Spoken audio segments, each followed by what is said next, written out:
अहाना है जो देखने वाले हैं पुजारिनी को घर से पैसे और मोबाइल चुराते हुए और किसी दूसरे आदमी को देते हुए अब घर वालों को ही आकर बताने वाली है। जी हाँ मेरे प्यारे दोस्तों, दंगल टीवी के मोस्ट पॉपुलर शो बड़े घर की छोटी बहू के आने वाले अपकमिंग एपिसोड बहुत ही मजेदार होने वाले हैं। आगे देखने से पहले आप हमारे वीडियो को लाइक करिए। प्यारे दोस्तों, चैनल को सब्सक्राइब कर दीजिए। और कहानी की शुरुआत में पुलिस के जाने के बाद हॉल में जो सन्नाटा पसरा था वो किसी बड़े तूफान के आने की आहट थी। अहाना की तेज नजरों से पुजारिनी का वो डरा हुआ चेहरा छिप नहीं सका था जो अब तक सादगी का मुखौटा ओढ़े हुए थी। बाभात के फंक्शन की रौनक अचानक धुंधली पड़ गई थी। पुलिस की मौजूदगी ने घर के हर सदस्य के मन में सवाल खड़े कर दिए थे, लेकिन अहाना के दिमाग में सवाल नहीं बल्कि शक का एक पक्का यकीन घर कर चुका था। अहाना के फैन हो तो चैनल को सब्सक्राइब करें। उसे लग रहा था कि यह लड़की कोई मामूली दुल्हन नहीं है बल्कि इसके पीछे कोई बहुत बड़ा राज छिपा है। पुजारिनी के कांपते हाथ और उड़ता हुआ रंग उसकी घबराहट की गवाही दे रहे थे। जब दुर्गा देवी ठाकुर जी के पास जाकर दबी आवाज में अपनी चिंता जाहिर करती हैं कि पुलिस का बेवजह आना शुभ संकेत नहीं है, तब ठाकुर जी हमेशा की तरह बात टाल देते हैं। पर अहाना की खामोशी कुछ और ही कह रही थी। पुजारिनी का पिलर के पीछे जाकर छिपना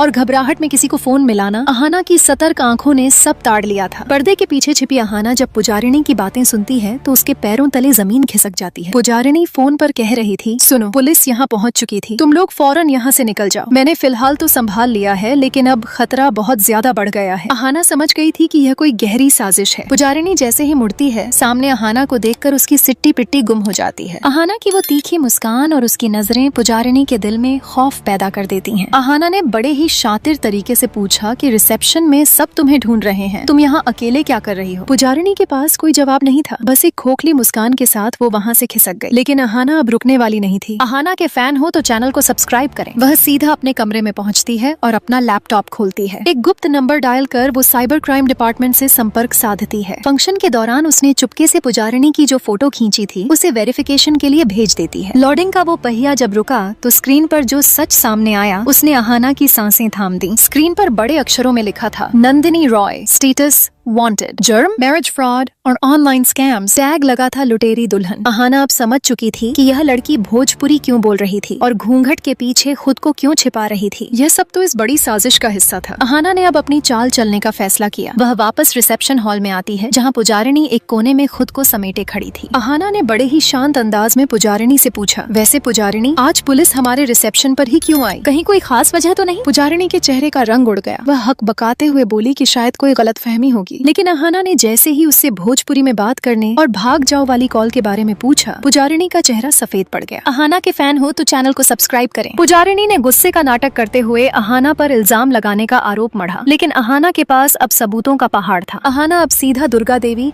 और ठाकुर जी के पास पहुँचती है और सबका ध्यान बड़े पर्दे की तरफ खींचती है। जैसे ही प्रोजेक्टर ओनन होता है पूरे हॉल में सन्नाटा छा जाता है। स्क्रीन पर पुजारिनी की वही फोटो थी जो साइबर क्राइम की वेबसाइट पर लुटेरी दुल्हन नंदिनी रॉय के नाम से दर्ज थी। अहाना की आवाज पूरे हॉल में गूंजती है, सब लोग ध्यान से देख लीजिए, यह है पोल्टू की नई दुल्हन का असली चेहरा। पोल्टू तो जैसे सुन्न पड़ गया था। उसे विश्वास ही नहीं हो रहा था कि जिसे उसने अपना जीवन साथी माना वो एक पेशेवर ठग है। ठाकुर जी का मुंह खुला का खुला रह गया और दुर्गा देवी का गुस्सा 7वें आसमान पर पहुंच गया। अहाना ने चिल्लाकर बताया कि यह लड़की शादियां करती है, सुहागरात की रात पति को लूटती है और गायब हो जाती है। दुर्गा देवी ने गरजते हुए कहा, तू इस पवित्र घर में चोर बनकर घुसी थी। पुजारिनी अब गिरगिट की तरह रंग बदल चुकी थी। अहाना के फैन हो तो चैनल को सब्सक्राइब करें। जब उसे लगा कि अब कोई रास्ता नहीं बचा है तो वह चीख कर बोली, हाँ, और पोल्टू जैसे बेवकूफों को लूटना कोई गुनाह नहीं है। ठाकुर जी का दिल टूट चुका था। उन्होंने जिस लड़की को बहू बनाकर घर की इज्जत दी उसने उन्हें सिर्फ एक शिकार समझा था। अहाना ने पुजारिनी के हर झूठ की परतें उधेड़ कर रख दी थी। पुजारिनी ने भागने का एक आखिरी दांव चला। उसने भीड़ को धक्का दिया और बाहर की तरफ दौड़ लगा दी, लेकिन तभी दूर से पुलिस के सायरन की आवाज सुनाई दी। हॉल के बाहर पुलिस की गाड़ियां पहुंच चुकी थी। क्या पुजारिनी अपनी इस आखिरी कोशिश में कामयाब हो पाएगी? क्या पुलिस उसे सलाखों के पीछे पहुंचा पाएगी? पोल्टू इस भयानक धोखे के बाद खुद को कैसे संभाल पाएगा? यह सब देखना बहुत दिलचस्प होगा। अहाना ने आज साबित कर दिया कि बुराई चाहे कितनी भी